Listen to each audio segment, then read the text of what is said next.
Hello and welcome back to another edition of Paperdolls for MM2 Gates to Another World. So there have been a lot of changes since the last time. As a matter of fact, every single person has something in his inventory changed since the last time. So let's, as usual, go in sequence. So, Aragorn, the male neutral human knight. A merchant and a gladiator, with the highest stat being might at 46. That's a lot of might.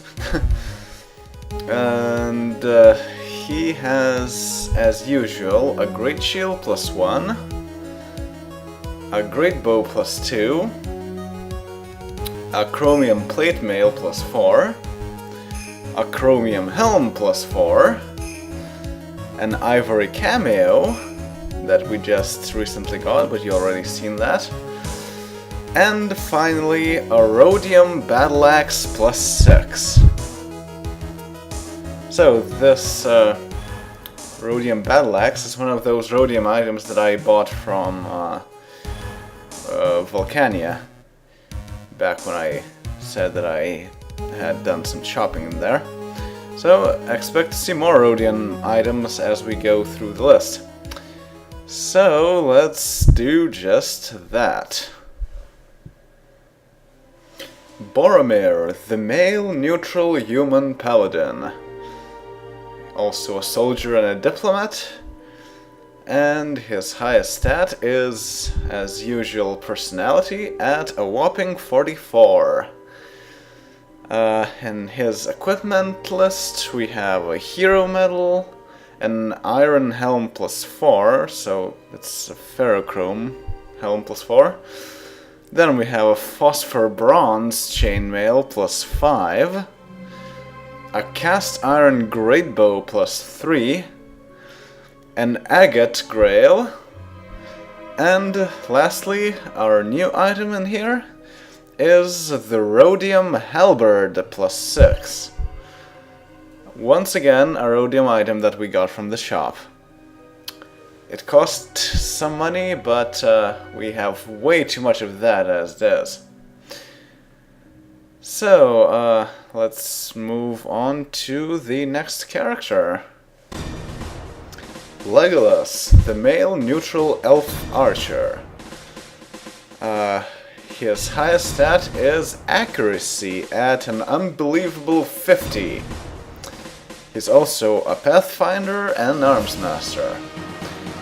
There have been quite a few changes in his equipment list, actually. So first of all, he still has that defense ring +2, and that chromium great bow +4, and those chromium might gauntlets +4. But now he also has a rhodium halberd +6, just like the one you saw just back then. Then he also has a brand new chromium leather suit +4, so he looks quite dapper now. Yeah, so it's like a leather suit, but lined with chromium. The thing is that, well, there's not a whole lot of interpretation that you can do with a leather suit, at least from what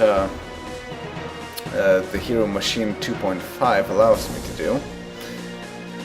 And lastly, we have the Topaz Shard, which I made look like an amulet like that. Yeah, so the Topaz Shard is just as it says in the name. It's a shard of a topaz, and the topaz is another precious stone. I'm not sure why the others get something that is intact and archers get this shard. Well, I suppose you could use that as an arrowhead, but hey, it still sounds a bit unfair. Anyway, let's move on. Shroth, the male neutral half-orc robber. And his highest stat is luck at 33. He's a mountaineer and a pickpocket, with a thievery rating of 94%. He also has a few new things equipped.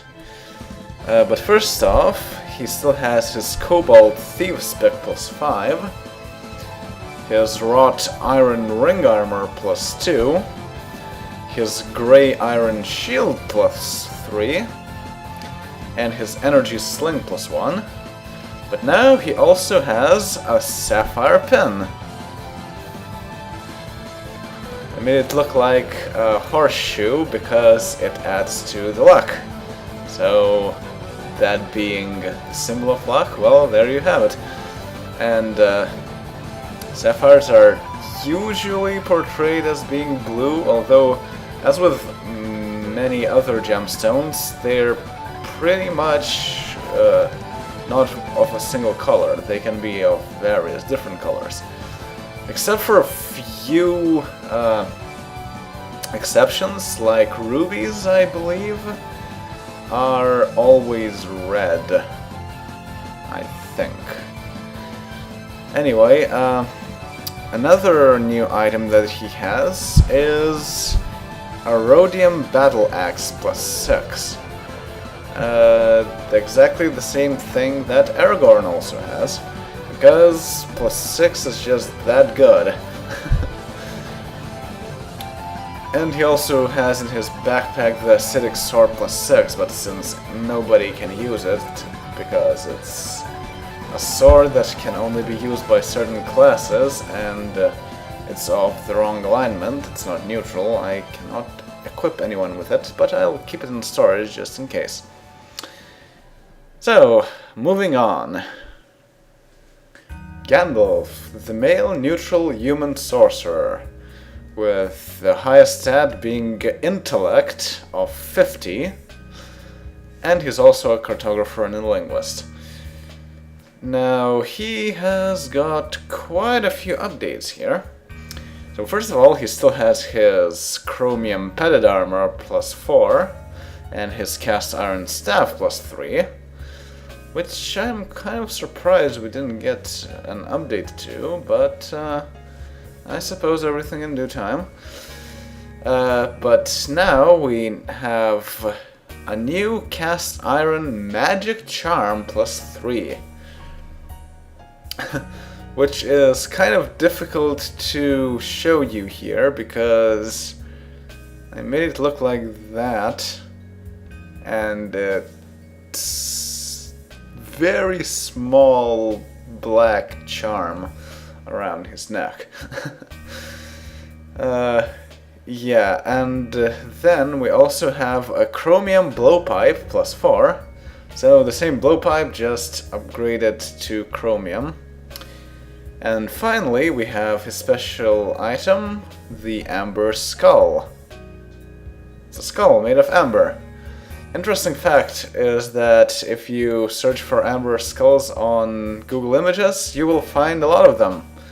Apparently people somehow think that amber skulls make sense, while many of the other things, like topaz shards, don't. But okay. So let's go to the last character of the usual cast. Frodo, the male neutral gnome cleric. Also, I didn't mention that he's level 10. And his highest stat is personality at 40. He is also a diplomat and a navigator. Not too many changes this time around, but there's one, quite a big one. So first of all, he still has his Palladium Splint Mail +7. I don't think we're going to replace that anytime soon. He still has his Silent Horn +1, a Great Shield +1, a Cobalt Shock Flail +5, and a Grey Iron Helm +3. But the new thing that he has is his specialty item, the Onyx Effigy. and I have already talked about that a bit in the main game, that bringing around an effigy, which is a statuette of a human, makes no sense whatsoever. And pretty much the only way that a hero machine allowed me to represent that is by adding something like that. Which I suppose is a fairly good approximation of that. Also, onyx is kind of also multiple colored and it's usually layered, but it can be black and it can be a bit reddish like that. So that's the colors you get. Yeah, so that covers all of our standard characters. Now let's see our hirelings. They got some upgrades as well. Gertrude, the female evil half-orc barbarian. Level 8, and her highest stat is might at 36. Huh, that's kind of low compared to the others, now that they have their specialty items. That's why she had so much overpowered might back then, because she actually had that coral brooch all along. And it kind of bumps up the might a whole lot. Also, her lowest stat right now is personality at 2. And she's also a mountaineer and a pathfinder. Now, actually, none of her items changed since the last time around. She still has the same coral brooch, the same quiet sling +2, the same zirconium electric axe +8, which is again very awesome and won't be replaced anytime soon. She has padded armor +3. That really needs to change, but apparently we don't have access to anything better than that. And then there's the Great Shield +1 and a Chromium Helmet +4. And yes, so let's go to the last character. Friar Fly, the male evil human cleric. Level 9, with his highest stat being accuracy at 23. Okay. The thing is that since we already have another cleric, he cannot have any specialty items equipped. So his personality is actually lower than his accuracy at 22. And of course he is also a diplomat and a navigator. A lot of things changed in his equipment list actually. He still has that large shield +2 and that cast iron helmet +3. But now he also has a hero medal. Right, the hero medal. A rhodium flail +6. Another one of those rhodium items that we picked up on Volcania. Then a cobalt chainmail +5. A very, very nice piece of armor. And finally some steel might gauntlets +2. We just had those floating around a bit. The funny thing is that you can actually equip 2 different types of gauntlets, maybe even more, which makes some amount of sense, I guess, because you can have 2 gauntlets, one on one hand and one on the other hand, but at the same time it would make sense if it was a pair of gauntlets. I'm not sure if you can equip more than 2 either. Well, I'm not sure. Anyway, that is all of our characters, and I will see you all in the main game of Might and Magic 2, Gates to Another World. See you all then, later.